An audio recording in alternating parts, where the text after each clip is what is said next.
Sõbrad, ma küsin teilt ühe küsimuse. Kas on võimalik, et kogu meditsiinisüsteem põhineb ekslikel teooriatel, mida enam keegi kahtluse alla ei seagi? Ma tahaks avaldada ühe loo, kus on teatud alternatiivsed seisukohad bakterite ja viiruste kohta. Ja mis tegelikult pärinevad kuulsalt 19. sajandi teadlaselt nimega Antoine Béchamp. Ja tema mõttekaaslastelt, kes ka tänasel päeval on veendunud, et pigem tuleks keskenduda immuunsüsteemi toetamisele, mitte nakatumisohule. Kuidas läheb? Kuidas tervis? Kuidas meeleolu? Sõbrad, meil on ka täna ilus ja tore päev, sest meil on isade päev, sest meil on Eestis tugevad, vaprad, targad ja vabaduse eest väljas isad, kes ei anna alla ja kes võitlevad lõpuni. Ja kui ei olegi vaja võidelda, tegelikult on vaja olla piisavalt tark ja arukas ja teha elus õigeid valikuid. Aidata oma pere, kaitsta oma pere ja hoida oma teadlikkus kõrgel ning siis saab ka nii-öelda sirge seljaga siit maailmast kunagi lahkuda nii, et ei pea jääma meenutama tegemata jäänud tegusid, vaid seda, kui vapralt ja vingelt me suutsime seista vastu sellele õõvastavale kurjusele, mis siin maailmas täna veel valitseb, aga selle aeg on üsna lõpusirgel, kuid see lõpusirge võib venida väga pikalt. Selle venimise pikkus sõltub meie tehtud valikutest, meie otsustest, meie sammudest. Selle video eesmärk on üks. Ma tahan teieni tuua teadusliku vaatenurga viirustest. Ja päris teadusliku, mitte mingi usulise või pseudoteaduse. Ja mina kui mitte teadlane, ma võin rääkida teadusest. Mina kui mitte meditsiinitöötaja, ma võin rääkida meditsiinist või meditsiinilistest terminitest. Mitte keegi ei saa keelata mul seda teha ja ka sinul seda teha. Ja mitte keegi ei saa sinult ära võtta sinu õigusi teada tõde. Mitte keegi ei saa sinult ära võtta sinu sünniõiguslikku õigust teada tõde. Ja see tõde võib olla loomulikult valus kuulata neile, keda on õpetatud terve elu paratamatult valesti.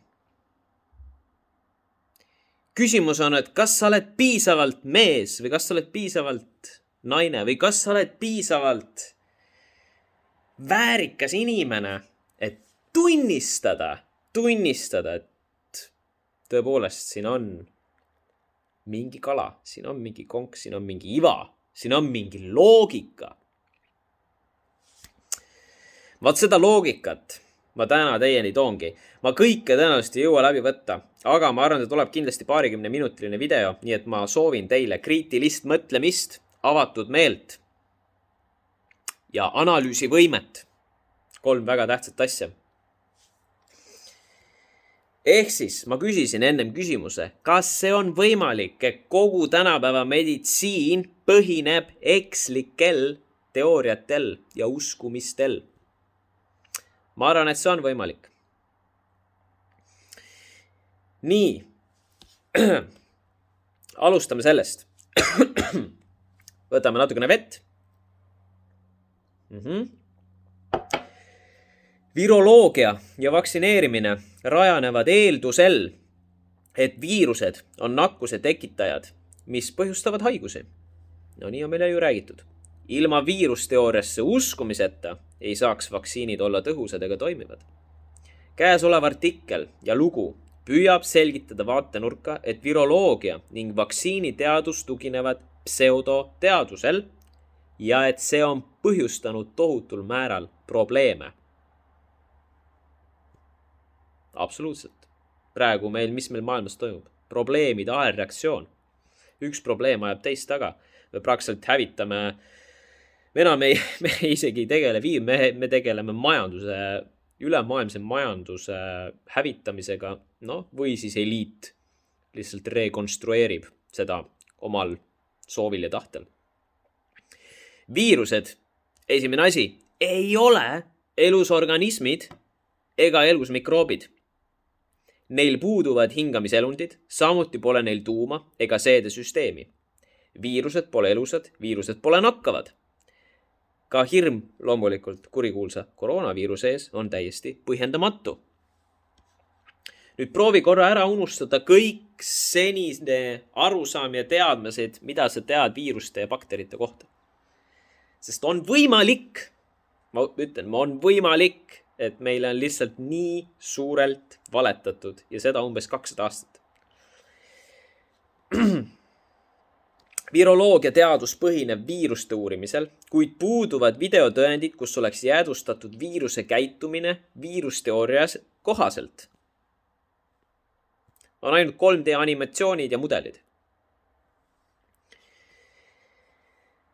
Nii, jutt viiruste vaatlemisest on üdini ebaadekvaatne.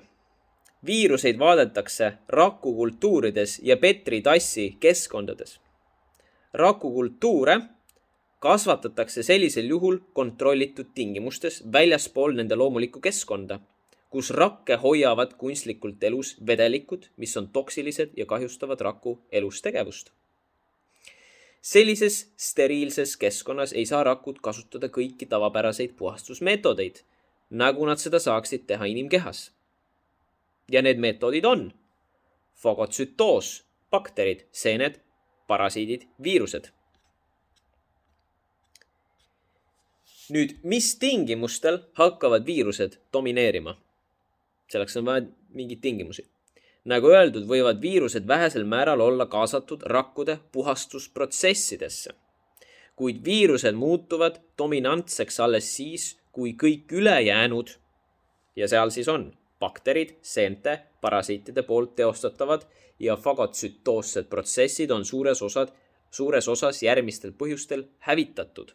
Ja need järgmised põhjused on toksiline keskkond, kemikaalide pealetulv, kehv õhu kvaliteet, kehv vee kvaliteet, kehv toidu kvaliteet, toitainete puudused, vale toitude valik või toitude kombineerimine, meditsiiniline ravi, näiteks antibiootikumid, ravimid. Kui kehakeskkonna toksilisuse tase on liiga kõrge, hukkuvad liigse toksilisuse tõttu bakterid, kes nendest toksilistest jäätmetest toituvad meie sees. Need hukkuvad. Tekib probleem. Kui keha on säärases pidevas toksilisuse seisundis, mille puhul kehas olevad bakterid ning elusmikroobid on vähenenud või eelnevalt mainitud põhjuste tõttu hävitatud, kutsub meie enda keha appi puhastamiseks viirused. Kui keha ei saa kasutada leebemaid meetodid, mis ilmnevad näiteks külmetushaiguse sümptomitena, tavaliselt on siis kasutusel bakteriaalsed ressursid, kasutab ta elutuid proteiini valgustruktuure jääkide likvideerimiseks. Ja neid nimetataksegi viirusteks. Ma selgitan, miks saab ainult selline seletus olla tõepärane. Viiruste roll on lagundada toksilised ained väikesteks osakesteks, mis seejärel väljutatakse limaskestade, naha või soolte kaudu. Rakud toodavad viiruseid, kui nende koed on nii mürgised, et fagotsüüdid, parasiidid, bakterid ja seened ei suuda nende kudesid ja vedelikke puhastada, parandada ega taastada. Teadus väidab ekslikult ilma tõenditeta, et viirused tulevad kehasse kuskilt väljaspoolt, et nad seejärel kaaperdavad raku RNA või DNA ning paljunevad, rünnates samal ajal valimatult rakke. See on see, mida tavateadus siis väidab ja paneb meid uskuma. Kui see oleks tõsi, paljuneksid viirused lõputult, rünnates lõpuks kõiki terveid rakke, kuid probleem on selles, et nad ei tee seda. Mitte kunagi. Me teame, et antikehad, mis on teatud tüüpi vere valge liblerakud, reguleerivad viiruste talitlust. Videotõendeid rakkusid kaaperdavate viiruste kohta pole olemas. Välja arvatud teoorial põhinevad 3D mudelid ja animatsioonid. Kuidas viirused päriselt tekivad ja lihtsustatud seletus. Teadus väidab ekslikult, et viirused paljunevad iseseisvalt. Tegelikult loob viiruse meie enda rakk. Pange tähele, et vitaalne, terve rakk toodab viiruseid, aga viirus rakku ei tapa. Rakk jagab oma RNAd või DNAd viirustega, et lahustada ära konkreetseid kehas olevaid aineid. Kui see poleks nii, hävitaks viirus tema produtseeritud rakku, kuid viirus ei tee seda. Viiruse väljutamisel kahjustatakse rakku osaliselt, kuid mitte rakku täielikult hävitades. Seejärel suudab rakk üsna kiiresti terveneda. Make sense, on ju? Rakud toimivad ühtse tervikuna, et puhastada ennast ja oma ümbrust nii, et soodustada uute rakkude arengut.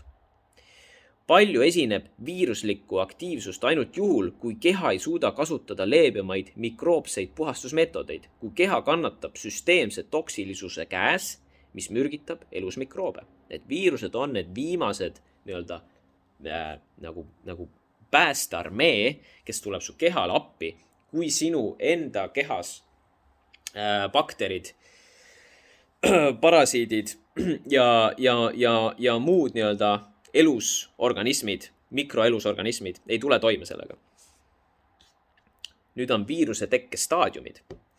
Esiteks, tegevusse kutsutakse igas rakus oleva genoomi poolt määratud viirusevalgud.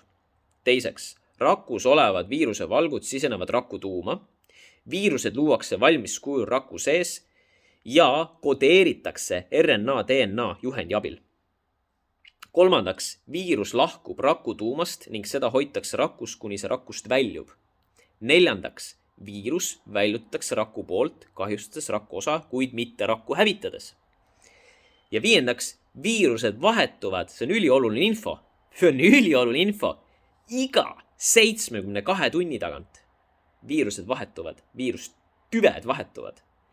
Viiruste loomine jätkub, iga 72 tunni järel on esimene tüvi ammendanud ning rakud toodavad uut viiruste komplekti, et jätkata eelmise komplekti tööga, kuni protsess on lõpuni viidud.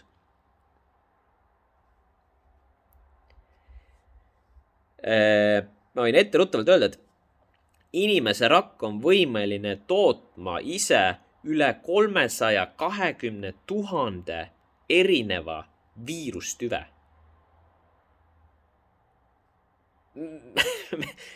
See on ulme teadus, see on nagu ulme tehnoloogia meie endi sees, mis toimub, mille tavateadus on nagu lasteaia tasemel aru saamaks, mis meie enda sees toimub. Kuidas viiruseid luuakse ja mis protsessides need osalevad? Viirused ei nakata terveid ja stabiilseid rakke. Viirused lagundavad surnud ja riknenud rakke ning kudesid, likvideerides neid nii, et uute rakkude elutegevus saaks areneda. Hea analoogia. Orgaaniliste jäätmete kohal näeme tihti kärbseid, kuid kärbsed ei põhjustanud jäätmete teket. Kärbsed on raipesööjad, kes aitavad jäätmeid lagundada. Samal viisil toimuvad bakterid ja viirused kehas. Kui maal ei oleks selliseid jäätmelagundajaid, muutuks õhk mürgiseks. Samad protsessid viiakse kehas läbi ka mikrotasandil. Teadus väidab vastupidist sellele, mida ise looduses näeme. Meie kehas ei saa toimuda välisreaalsuse suhtes vastupidised protsessid, kuna meie keha peegeldab mikrokosmusena meie kehast väljaspool asuvat ülejäänud loodust. Mikro ja makro on omavahel peegelduses kogu aeg.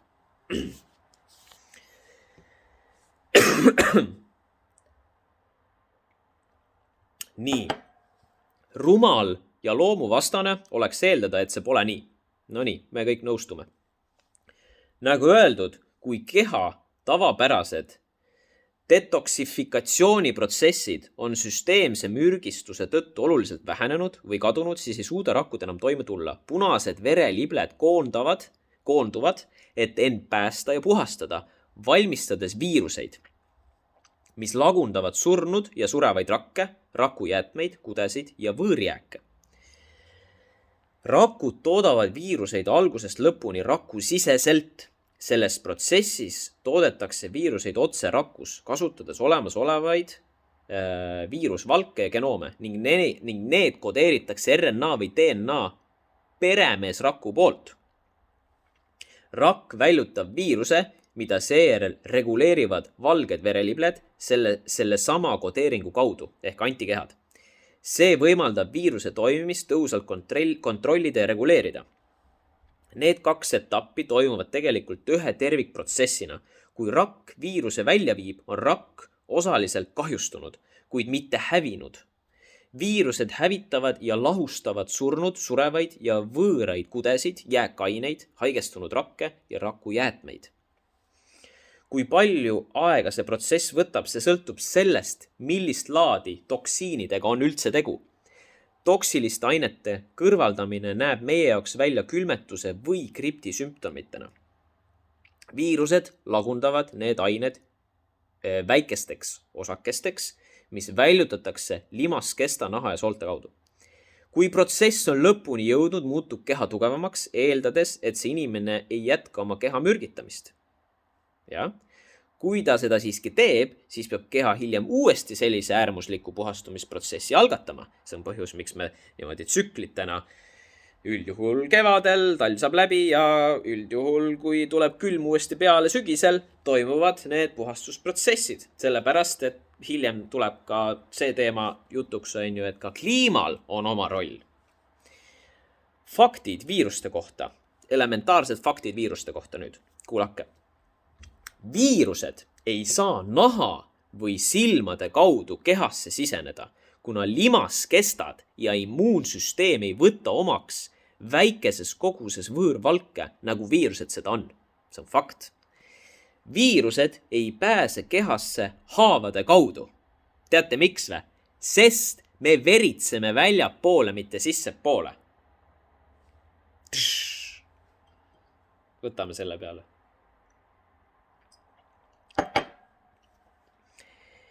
Viirused ei eksisteeri väljaspool Petri tassi katseklaasi lahuseid ega väljaspool elavast kehast. Nii on lihtsalt.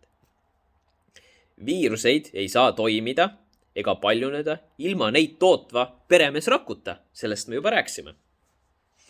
Viirused ei nakata rakkusid ega tungi nendesse. Viirused ei ole elus ja seetõttu poleks see võimalik. Viiruseid ei lagunda elusat kudet peaaegu kunagi välja arvatud spetsiifilistes olukordades, näiteks lastehalvatuse ja degeneratiivsete närvisüsteemi haiguste korral, kui esineb metallimürgistus. Ja loomulikult me teame, et lastehalvatus tuli metallimürgituse tõttu, sest lapsi vaktsineeriti raskemetallidega ja siiamaani seda tehakse. Viiruste peamine ülesanne on surnud jääkainete lagundamine. Rakud toodavad erinevaid viirustüvesid sõltuvalt koe seisundist. Iga inimese keha suudab valmistada, nagu ma enne mainisin, 320 000 erinevat viirustüve ja iga rakk suudab toota vajadusel iga tüve, kui keha seda nõuab. Vot see on teadus. Viirused kodeeritakse vererakkude poolt RNA, DNA kaudu, et lagundada spetsiifilisi surnud ja surevaid kudesid ning jäätmeid. Viirused on teatud spetsiifiliste funktsioonidega valgustruktuurid. Köhimine, aevastamine ja sülg ei saa olla viiruste levimise viisiks. Sülg ja limaskestad lõhustavad endas selliseid valgustruktuurid, nagu seda on viirused.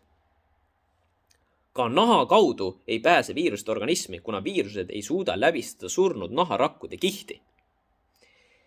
Viirused on keha sisese keskkonna toksiliseks muutumise tagajärg.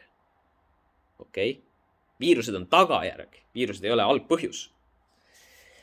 Viirused esinevad loomadel tsükliliselt. Viirused toituvad veres ja kudedes leiduvatest jääkidest.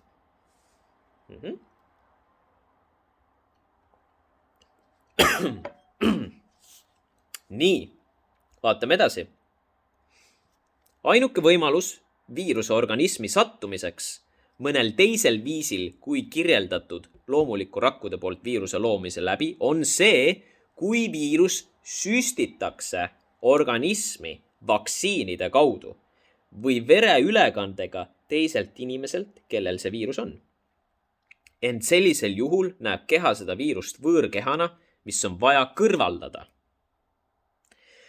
Kuna selline võõras viirus pole loodud keha enda poolt, siis kehal puudub info viiruse tegevuse aja ja koha kohta ja samuti puudub kehal võimalus raku poolt kodeeritud RNA või DNA viiruse poolt kantava info dekodeerimiseks. Seetõttu määratleb keha sellist viirust võõrollusena, mis tuleb kõrvaldada. Kui kõrvaldamine ei ole võimalik mikroobide abil, siis loob keha ise vastava suutlikkusega valgusstruktuurid ehk viirused, et võõras viirus hävitada. Aastase tsükli, hooaegadega ning klimaatiliste ja temperatuurimuutustega seoses paiskab keha vahel üsna suuri ladestunud toksiinide kogumeid verre, et need oleks võimalik kehast välja viia. Mõned nendest mürkainetest on nii toksilised, näiteks elav hõbe ja formaldehüüd, keemilised ained, et elus mikroobid ei suuda nendest toituda ja neid kõrvaldada ilma ise suremata. Keha igas piirkonnas, kus on vaja võõrkudesid kahjutuks teha, toodavad rakud seejärel neid elutuid valgustruktuure ehk viiruseid. Toksilised ained lõhustatakse ja lagundatakse viiruste poolt, nii et keha saaks need väljutada ning taastada homeostaasi seisundi. Viiruseid saab biorelvadena kasutada üksnes süstimise teel, see on kindel. On võimalik, et selliseid inimeste poolt loodud viirustüvesid on lisatud olemasolevatesse vaktsiinidesse, kuid nagu on öeldud, väljast poolt keha pärinevaid viiruseid ei tunne keha ise ära. Inimloodud aineid, mida kehasse süstitakse, on siiski võimalik luua sellisel moel, et need kutsuvad inimkehas esile äärmiselt kahjustavaid reaktsioone, näiteks kudede steriliseerimise ja vaktsiini abiainete kaudu.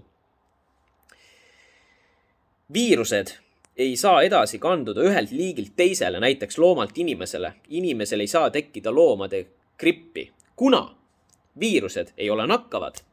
Loomade RNA DNA ei saa ühilduda inimese RNA DNA-ga. Elementaarne, lihtne loogika ja teadus.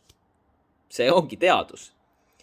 Ainuke võimalus inimveres täheldada loomkudesid on loomsete kudede sisse süstimise tulemusena, mis jõuavad verre ilma seede trakti läbimata. Ainult sellisel juhul saab sea, linnu või muu looma kude muutuda inimkehas tuvastatavaks. Meil olid siin seagripid, linnugripid, bla. Need saavad ainult selle tõttu tekkida sinu kehas, see gripp saab olla, kuna hooajaliste gripivaktsiinidega on sul neid sea- ja linnukudesid sisse süstitud lihtsalt. Nii lihtne see ongi.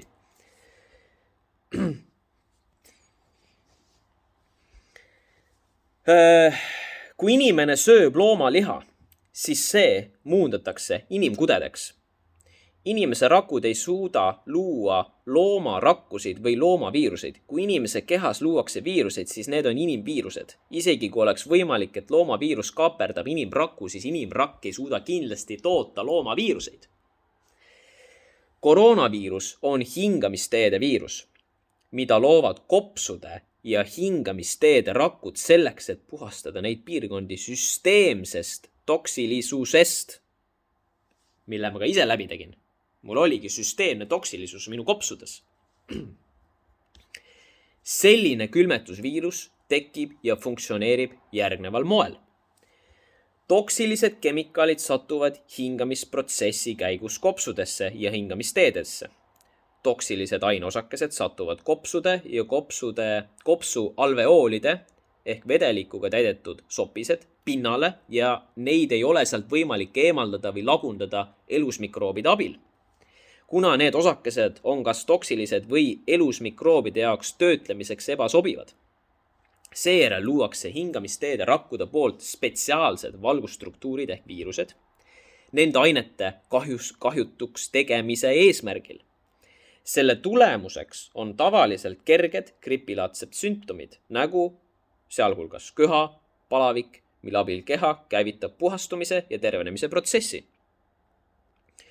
Köhimine, ehk siis see kogu aeg, eks ole, köhimine aitab tuua hingamiselunditesse verd ja toiteaineid. Toksiliste ainete eemaldamisega kaasnevad sümptomid on ka see, mis toimub SARS-i puhul.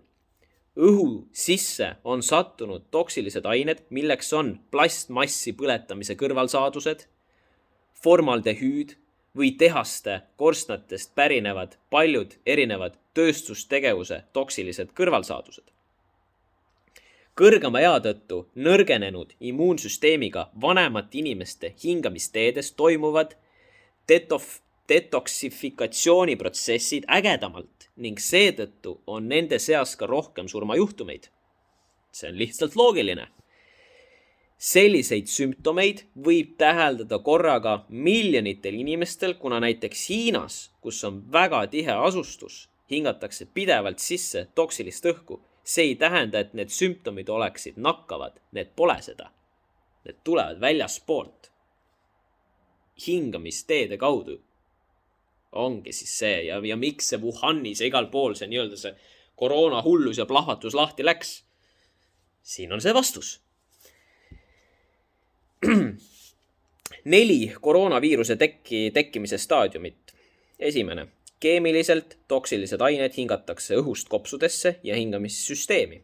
Teiseks. Mürgised osakesed maanduvad kopsude pinnale ja kopsudes asuvatesse alveoolidesse, mis me ka rääksime ennem, kus neid ei saa elusmikroobide abil enam lahustada. Kolmandaks, seejärel toodavad hingamiselundite rakud spetsiaalseid elutuid valgustruktuure ehk viiruseid, et neid lagundada. Ja neljandaks, tekivad kerged gripilaadsed sümptomid, sealhulgas köha palavik, mis käivitavad puhastus- ja paranemisprotsessi.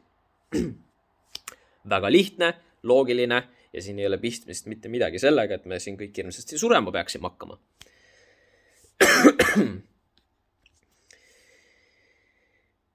Miks viirused kehas tekivad?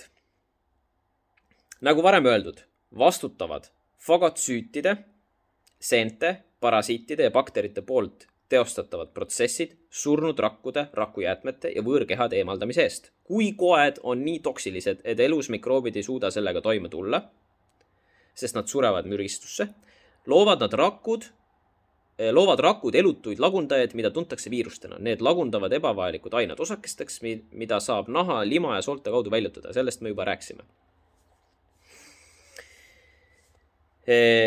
Viirused ei hävita rakke, milles viirused on loodud, kuid teaduse väitel nakatavad nad teisi rakke ja hävitavad rakke valimatult. No seda teadus väidab, eks ole. Selle kohta ei ole tõendusmaterjali ja see pole loogiline. Selline teooria on ilmselgelt vale, sest siis ründaksid viirused ilma põhjuseta kõik elavaid rakke, tappes lõppkokkuvõttes alati kogu keha, kuid seda ei juhtu. Viirused lahustavad vaid surnud ja surevaid jääke peaaegu kõikides olukordades. Ainus olukord, kus viirus ründab elus kudesid, on siis, kui kudedesse sisenevad metallid, raskemetallid, näiteks laste halvatuse polüomüeliit korral. Ja viirused peavad siis suunduma selgroo piirkondadesse kudesid puhastama. Kuna metalli on kehast raske eemaldada, on loomulik, et viirused lagundavad elusat kude, et need metallid eemaldada. See loob illusiooni, et viirus töötab kuidagi keha suhtes vaenulikult. Tegelikkus üritab viirus keha terveks ravida süsteemse toksilisuse seisundist. Jep, nii lihtne see ongi. Ja kokkuvõte. Paraku pole olemas muud selgitust sellele, kuidas inimkeha end üleval peab. Siin on ära toodud ainus loogiline seletus. Teadus on tõde varjanud peaaegu 200 aastat. Kuid tõese seletuse esitasid juba 19. sajandil teadlased nagu Antoine Béchamp, kes dokumenteeris oma katsetuste abil, et viirused on oma keskkonnast sõltuvad elutud ained, mis lagundavad jäätmeid, et viirused pärinevad keha seest, mitte väljaspoolt. Viirused pole mitte midagi muud kui keha puhastavad valgud. Sama kehtib ka vähi kohta. Vähk on samamoodi keha enesetervendamismehhanism. Vähi puhul koondatakse surnud rakud, millest keha ei suuda vabaneda spetsiaalsesse kookonisse ehk kasvaja, et need rakud organismist hiljem välja viia. Keha on imeline ja leiab viise, kuidas tervendada ükskõik kui keerulises olukorras. Suurema kriisi puhul suudab keha hävitada võimsaid ja kiireid puhastusprotsesse. On kurb, kuidas kaasaegne teadus on paljudes inimestes tekitanud iseenda keha suhtes valekujutlemi, luues vaid hirmu ja paanika, mille tulemusel täituvad võimulolijate taskud rahaga. Hirm tekitab meis usaldamatuse nii meie endi kehade kui teiste inimeste ja looduse suhtes, pannes meid tundma ja võimaliku haiguse vastu kaitsetuna. Hirm on pannud meid uskuma, et haigus on midagi inimesest palju vägevam ja et vaid meditsiinisüsteem suudab meid iseendi eest päästa, aga mitte meie enda immuunsüsteem. Millist kasu võiksid võimukandjad sellisest kaosest saada? Mõelge sellele. See segadus on põhjustanud koroonaviiruse puhangu ning sellest tuleneva hirmu ja kaose, mis ümbritseb seda fabritseeritud ja ülepaisatatud sündmust. Seda viirust kasutatakse ilmselgelt politsei riigilaadsete seaduste ja meetmete kehtestamiseks üle kogu maailma. See ei lõppe enne, kui piisavalt paljud inimesed pole teadvustanud seda, et neile on valetatud viiruste ja haiguste olemuse kohta. Punkt. Sõbrad, pool tundi on möödas, aitäh teile kuulamast. Ma soovin teile ilusat isadepäeva jätku. Olge vaprad, olge tugevad, olge teadlikud ja seiskama õigustest. Davai, näeme varsti. Tšau!